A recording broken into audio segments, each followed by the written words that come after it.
The date is November 26th, 1997. The survivor is Arno Motulsky. The interviewer is Hillary Helstein, conducting the interview in Seattle, Washington, in the United States of America. The language is English.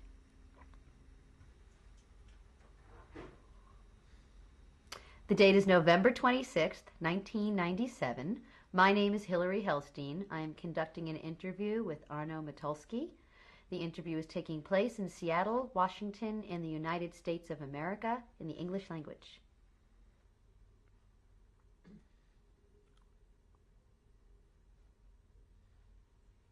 Can you please tell me your name now, your name and birth, if it was any different, and spell it?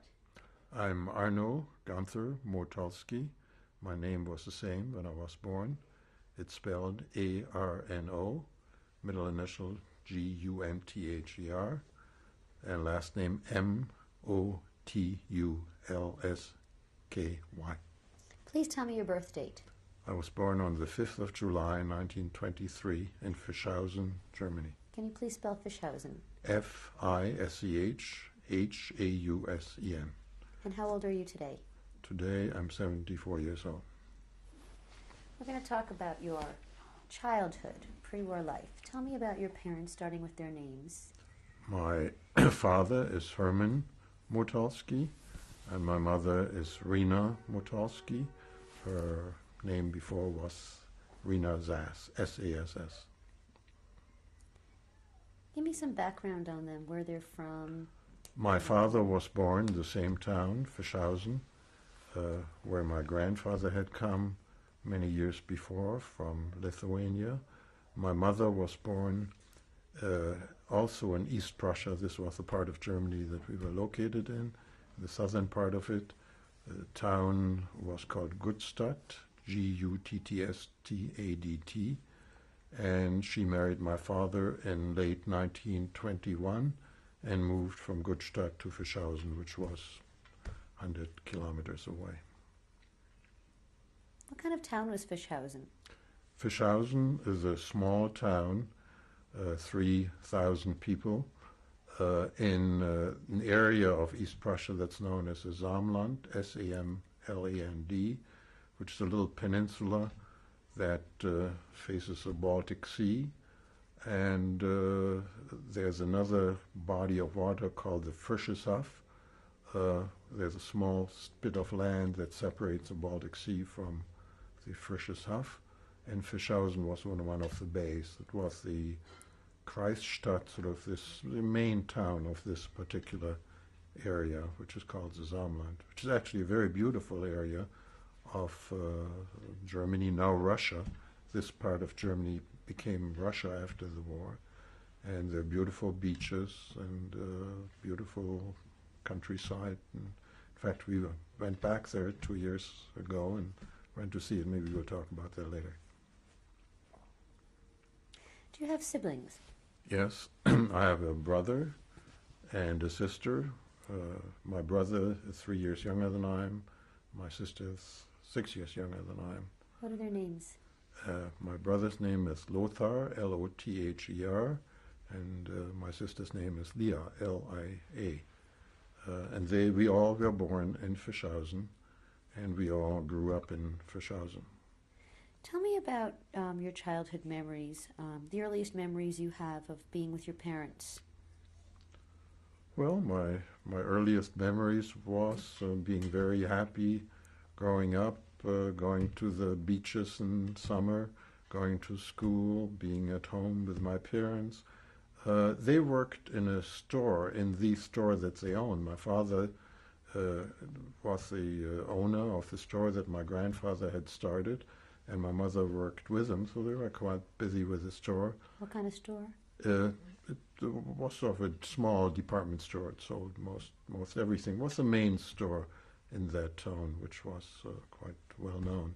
So because they were busy and they had enough money, they had people, a woman, a Kinderfräulein, a girl who took care of the kids, another one who worked in the kitchen and cooked and things like that. So we spent a lot of time, and we were close to the Kinderfräuleins. Do you remember their names?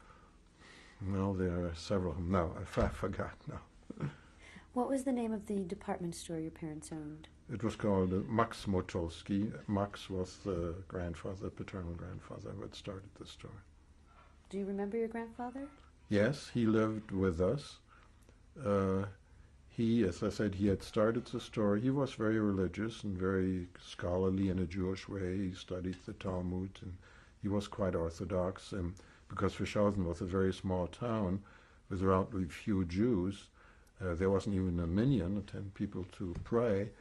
He very frequently went to the large town close to Fischhausen, which is Königsberg, which was a major town in East Prussia, the capital of East Prussia, and there was a fairly large Jewish community, and he participated in the Orthodox Jewish community there. There was no synagogue or anything like that in Fischhausen, so when we went for Jewish services, we took the train to Königsberg too, but we belonged to the liberal synagogue. In Germany, they were only Orthodox and liberal, not Reform and conservative and Orthodox like we have in this country. How often did you go?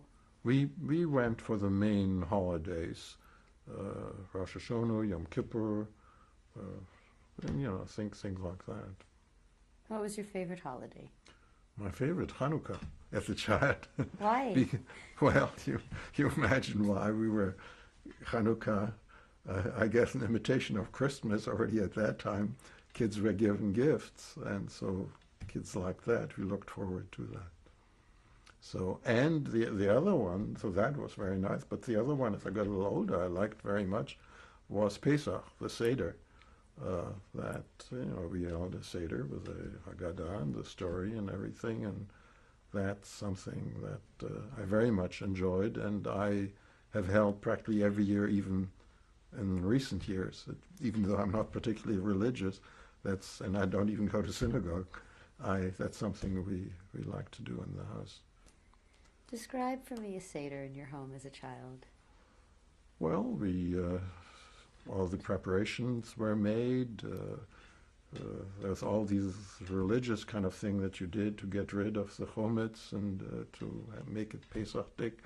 And I remember all that, lots of things going on in the kitchen. You had a different set of dishes. Then we had a beautiful table with white tablecloth. And some of our relatives came, and my father gave the Seder. I guess earlier my grandfather did, but both of them did, and we sang all the songs. So those we particularly liked. They're very much in my memory, and that's what brings me back to my roots in a sense, and that's why I like to do it, even though there's so few things that one isn't religious to show that one is Jewish, and this is one of the things. So it was a very joyful, pleasant kind of activity. Who did the cooking? My mother, together with the cook lady. What did they make? What did they cook? Oh, Pesachklößchen, little, I don't know what you call those, like ravioli, I don't know, and soup, chicken soup and things like that, and then the usual Pesach kind of thing, charoshes and all the other things that go with it. Was Shabbos celebrated in your home ever? Yes, on Friday night the candles were lit and that kind of thing was done, but then that's it. Nothing special was done on the next day on Shabbat. But when I was older, when I was 10 years old, not quite 10 years old, as is the custom in Germany, after 4 years of Volksschule, elementary school, you had to go to a secondary school at that time already.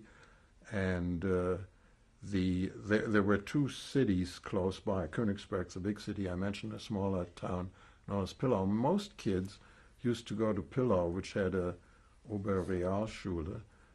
My parents thought that I should go to the university, or would go to the university, and they sent me to gymnasium, where you learned Latin and things like that.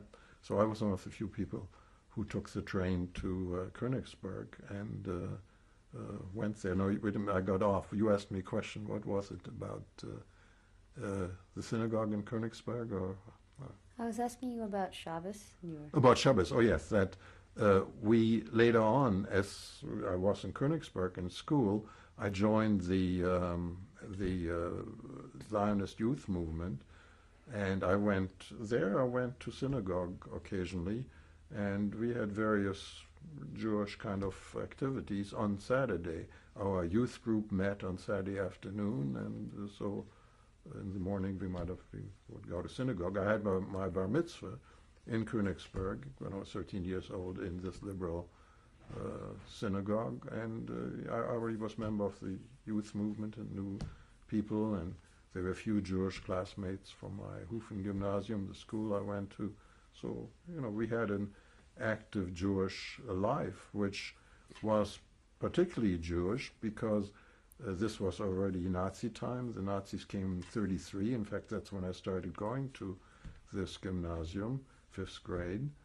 And so one didn't have any contact really with the non-Jews very much, except fight occasionally. But our friends were various Jewish kids. And one other thing, in the German schools, you had to take religion, even, with the Nazis.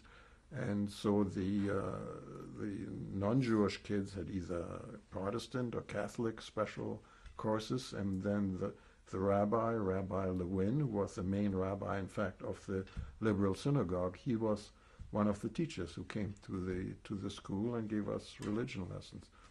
But in fact, before that already, when I was younger, a religion teacher from Königsberg came to Fischhausen and taught us Hebrew and taught us about Jewish things. How old so were we you had then? that too.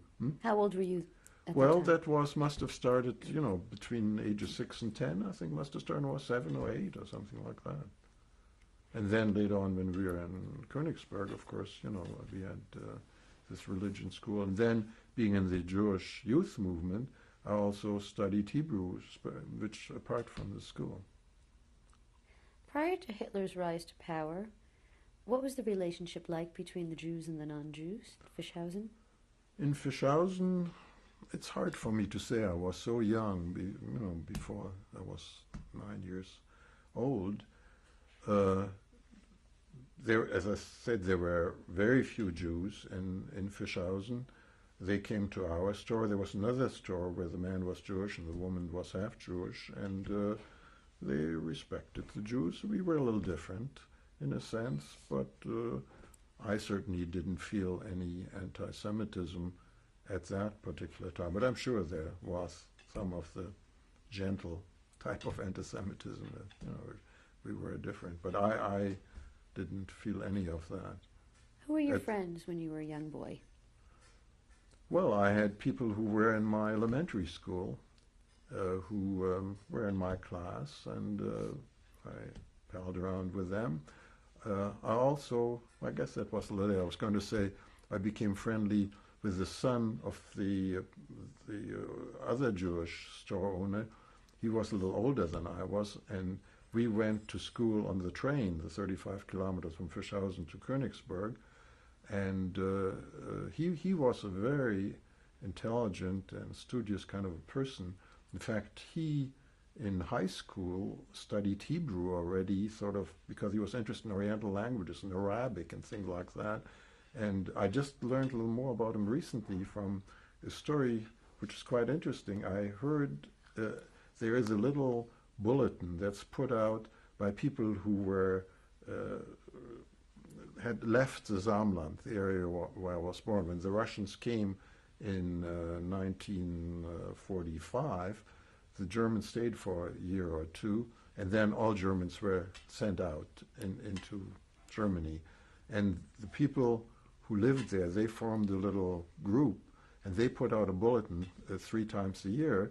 And one of them, I've heard about it, so I get it. And one of the recent ones, there was a story by someone who said there are all kinds of stories from us and what was done, but no one has written anything about the Jews in Fischhausen, except that I have the history that a teacher wrote about the Jews in Fischhausen. So I wrote to this man that I'm a Jew who was in Fischhausen.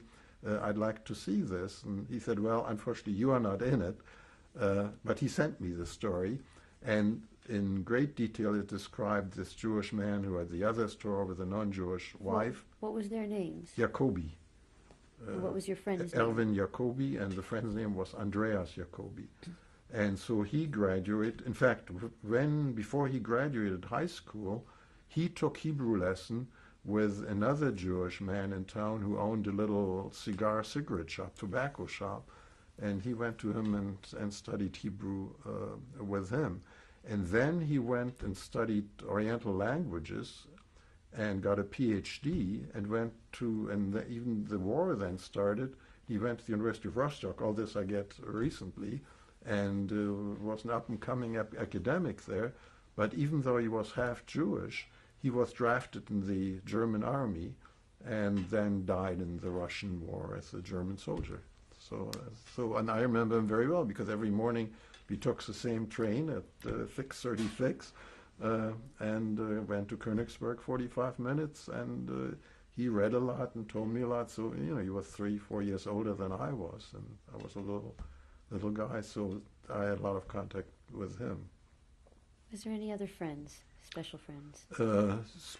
Not in Fischhausen by itself. I heard some names and heard a little bit later what happened to them, but there was no real contact. Did you have any non-Jewish friends? Non-Jewish friends in Fischhausen. Well, I had some from, before in the elementary school, but not real great. We palled around a little bit, but not bosom friends, really. What were your hobbies as a young boy?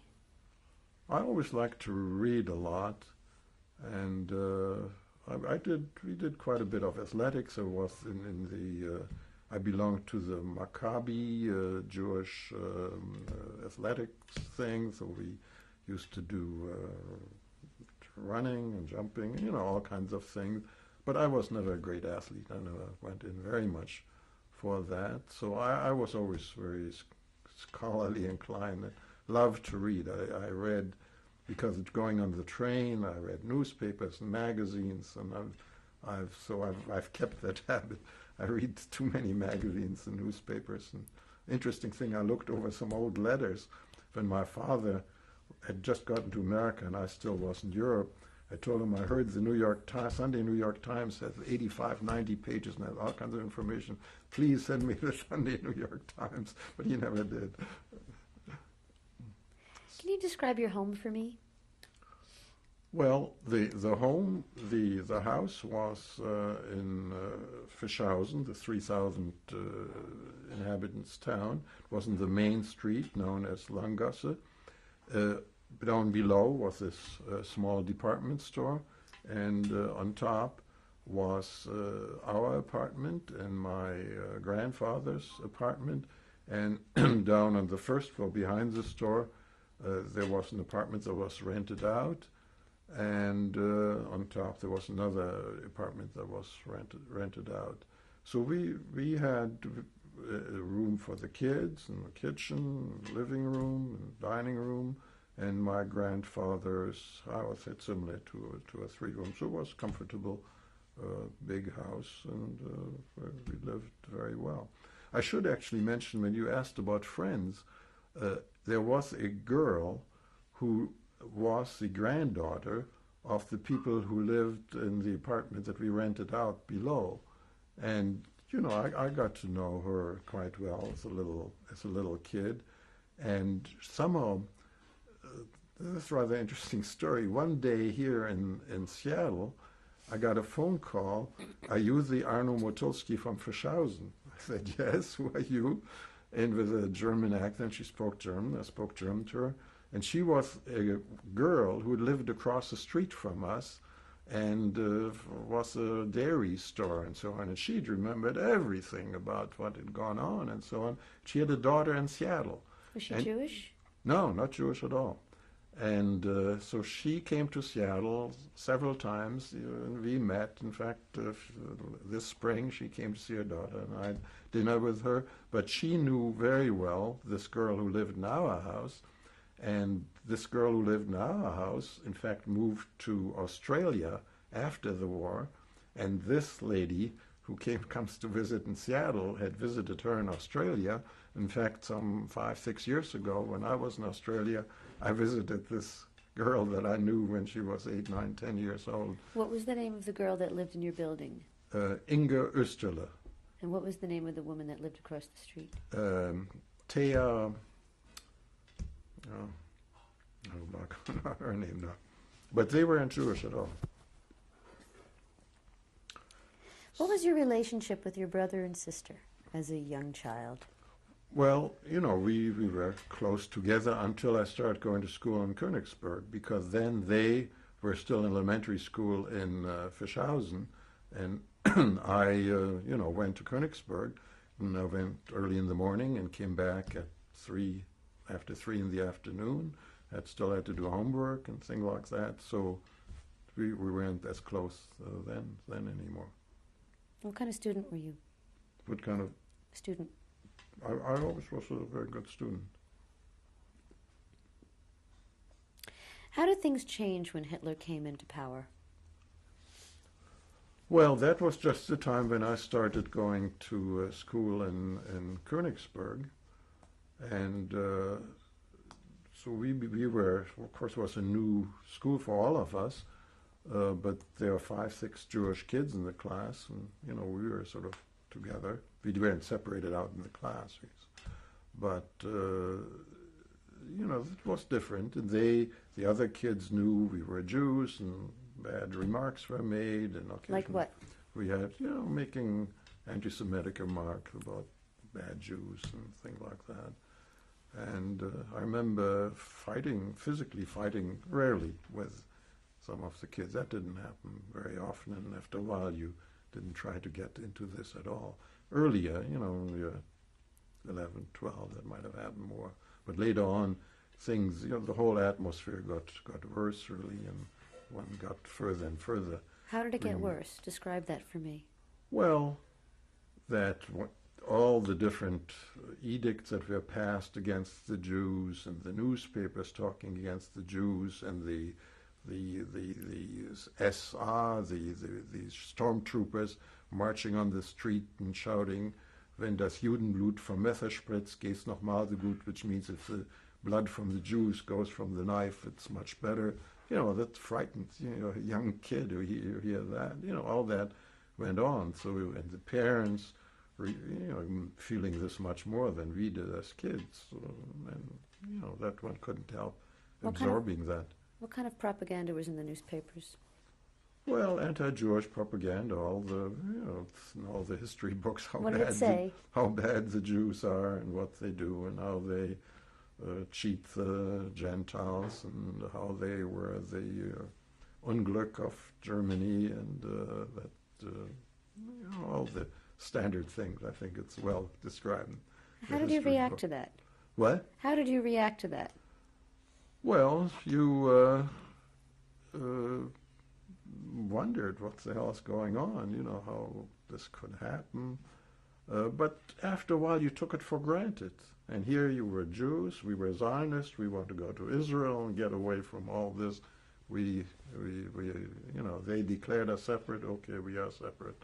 And we will make our own life in Israel. And sort of you took it for a given, because at that time, there was no actual physical persecution or killings or any of that early in the game.